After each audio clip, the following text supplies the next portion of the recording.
ମୁଁ ସୌଭାଗିନୀ ସାହୁ, ଗ୍ରାମ ଖେତାଣ୍ଡି, ବ୍ରହ୍ମଗିରି ବ୍ଲକ।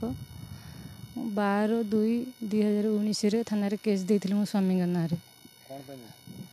ସ୍ୱାମୀ ମୋତେ ଛାଡ଼ିକି ଅତ୍ୟାଚାର କରି ମାନେ ଛାଡ଼ି ଦେଇଥିଲେ। ମୁଁ ନ୍ୟାୟ ପାଇଁ ବ୍ରହ୍ମଗିରି ଥାନାକୁ ଆସିଥିଲି।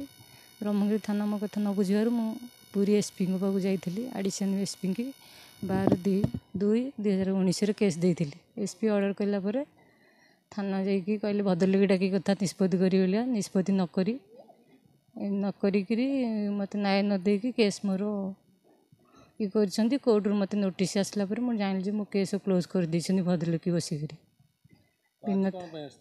ଆଜି ଆସିଥିଲି ଯେ ପୁନର୍ବାର ସେ କେସ୍ ବିଷୟରେ ପଚାରିବା ପାଇଁ। ଫେର୍ ପୁନର୍ବାର ମୁଁ ଫ୍ୟାମିଲି କୋର୍ଟରେ ସ୍ୱାମୀଙ୍କର ଅଲଗା ବାହାଘର କରୁଥିଲେ ଶୁଣିକି ଫ୍ୟାମିଲି କୋର୍ଟରେ କେସ୍ କରିଲା ପରେ ମୋତେ ଫୋନ୍ରେ ଧମକ ଦେଉଛନ୍ତି ମାରିଦେବି ବୋଲିକା, ରାସ୍ତାରୁ ଟେକି ନେଇଯିବେ। ସେଥିପାଇଁ ମୁଁ ବି ଥାନାରେ ଆସିକି ପୁନର୍ବାର କେସ୍ ଦେଇଥିଲି 2024-ରେ। ଆଜ୍ଞା ମୁଁ ବିବାହ 1 ବର୍ଷ ତାଙ୍କ ଘରେ ରହିଥିଲି। 3ଟା ଛୁଆ ଆମର ହେଇଥିଲା। ସେ ମୋତେ ମେଡ଼ିସିନ୍ ଦେଇ ନଷ୍ଟ କରିଦେଇଥିଲେ ଜବରଦସ୍ତି କରି।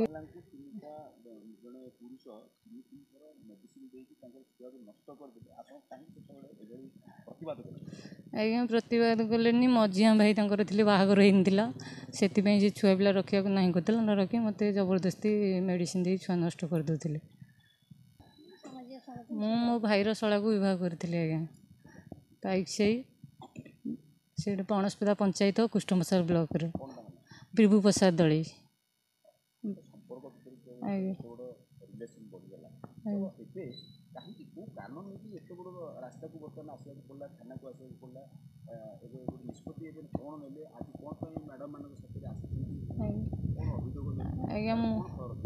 ଆଜ୍ଞା ମୁଁ ଏକୁଟିଆ ଅସହ୍ୟ। ମୋର ବୁଢ଼ୀ ବିଧବା ମାଆଟା, ଆଉ କେହି ନାହାନ୍ତି। ଭାଇ ଭାଉଜ ବି ମୋ ସ୍ୱାମୀଙ୍କ ସାଥ ଦେଉଛନ୍ତି, କାରଣ ତାଙ୍କ ଭାଇ ଭାଉଜ ସେ ସ୍ୱାମୀଙ୍କର ଭାଇ ଭଉଣୀ ସିଏ। ତାପରେ ମୁଁ ଏକୁଟିଆ ଝିଅଟା ଅସହାୟ ହେଇକି ଯେଉଁଠି ନ୍ୟାୟ ପାଇଗଲି ନ୍ୟାୟ ପାଇନି। ସେଥିପାଇଁ ମ୍ୟାଡ଼ାମ୍ ମାନଙ୍କୁ ଡାକିକି ତାଙ୍କ ସହାୟତା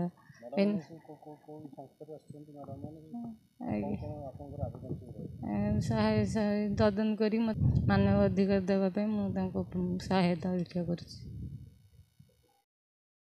ହଁ ମ୍ୟାଡ଼ାମ୍ ଟିକେ ପରିଚୟ ରଖନ୍ତୁ। ଆଜି ବ୍ରହ୍ମଗିରି ଥାନାକୁ ମ୍ୟାଡ଼ାମ୍ କ'ଣ ପାଇଁ ଆସିଥିଲେ ଏବଂ କ'ଣ ଅଭିଯୋଗ ରଖିଛନ୍ତି, ଆଉ କ'ଣ ବାର୍ତ୍ତା ଦେବେ ସାରା ଓଡ଼ିଶାବାସୀ? ମୁଁ ଅସୀମା ପଟ୍ଟନାୟକ, ଷ୍ଟେଟ୍ର ଜେନେରାଲ୍ ସେକ୍ରେଟାରୀ ହ୍ୟୁମାନ୍ ରାଇଟ୍ସର। ଆଜି ଆମ ପାଖକୁ ଗୋଟେ ପୀଡ଼ିତା ମହିଳା ଆସିଲେ ତାଙ୍କର ସମାଧାନ ପାଇଁ। ତାଙ୍କୁ ଜଣେ ବିବାହ କରି ପ୍ରତାରଣା କରିଛି, ତାକୁ ସେ ଆଉ ଆକ୍ସେପ୍ଟ କରୁନି। ତେଣୁ ସିଏ ନ୍ୟାୟ ଚାହୁଁଛି, ତାକୁ ଆମେ ନ୍ୟାୟ ଦେବା ପାଇଁ ଚାହୁଁଛୁ। ଆଉ ଏଇ ଯେଉଁ ଜିନିଷଟା ବାରମ୍ବାର ହେଉଛି, ନାରୀମାନଙ୍କ ସହିତ ଏଇଭଳି ସମ୍ପର୍କ ରଖୁଛନ୍ତି, ନିର୍ଯାତନା କରୁଛନ୍ତି, ପୁଣି ଛାଡ଼ି ଦେଉଛନ୍ତି, ଏଇସବୁ ପାଇଁ ଆମେ ସମାଧାନ କରିବୁ। ଆମେ ଚାହିଁବୁ ଯେ ଏଇଭଳିଆ କେସ୍ ବାରମ୍ବାର ନ ହେଉ। ତ ମ୍ୟାଡ଼ାମ୍ ଆଜିର ଦିନରେ ଯେଉଁ ଝିଅକୁ ନେଇକି ସାଙ୍ଗରେ ଆସିଛନ୍ତି, ତ କ'ଣ ଏଭଳି ବାର୍ତ୍ତା ରଖିବେ ଯେ ତାର ପାଇଁ ନ୍ୟାୟରେ ସେ ଜିତିବ, ଆଉ ଆଗାମୀ ଦିନରେ ନ୍ୟାୟ ସମସ୍ତ ମହିଳା ଏଭଳି ହରକତ ହେବେ ନାହିଁ? ପ୍ରଥମ କଥା ହେଲା, ଏଭଳି ନିଷ୍ପତ୍ତି ନେବା ପୂର୍ବରୁ ଆମେ ଉଭୟ ପକ୍ଷର ଚିନ୍ତା କରିବା ଦରକାର। ଏଭଳି ବାପା ମାଆଙ୍କର ବିନା ପରମିସନ୍ରେ ଏମିତି ଷ୍ଟେପ୍ସ ନେବା ଉଚିତ ନୁହେଁ। ଆଉ ଯଦି ବି କିଛି ନେଲେ ତାହେଲେ ତାହାର ପ୍ରମାଣ ବି ରହିବା ଦରକାର ଯେ ମୁଁ ତାକୁ ବିବାହ କରିଛି କି ନାହିଁ। ଏସବୁର କିଛି ସେ ଝିଅ ପାଖରେ ପ୍ରୁଫ୍ ନାହିଁ। ତେଣୁ ତାର ସପକ୍ଷରେ ଆମେ ଆସିକି ବି ଆମେ ବର୍ତ୍ତମାନ କ'ଣ କରାଯିବ, ଆମେ ବି ନିଜେ ଚିନ୍ତିତ। ଦେଖନ୍ତୁ, ଗୋଟିଏ ପଟେ ତାଙ୍କର ମଧ୍ୟ ଭଦ୍ରଲୋକ ବସିଥିଲେ, ଭଦ୍ରଲୋକ ବସିଛନ୍ତି, କିନ୍ତୁ ଏକତରଫା ନିଷ୍ପତ୍ତି ନେଇଛନ୍ତି। ଆଣ୍ଡ ଏଠି ପୋଲିସ୍ ଷ୍ଟେସନରେ ତାର ଯେତେବେଳେ ସେ ଦେଇଛି ଯେ ମୋ ସହିତ ଏଭଳି ସମ୍ପର୍କ ରଖିକି ଛାଡ଼ିଛନ୍ତି, ସେତେବେଳେ ପୋଲିସ୍ ମଧ୍ୟ ତାର ମେଡ଼ିକାଲ ଟେଷ୍ଟ ନ ନେଇକି ତାକୁ ଛାଡ଼ି ଦେଇଛନ୍ତି। କେସ୍ଟାରେ ସେତେବେଳେ ତା ସହିତ ପ୍ରକୃତରେ ସମ୍ପର୍କ ଅଛି ନା ନାହିଁ ତାର ପ୍ରମାଣଟା ବି ରହିଥାନ୍ତା।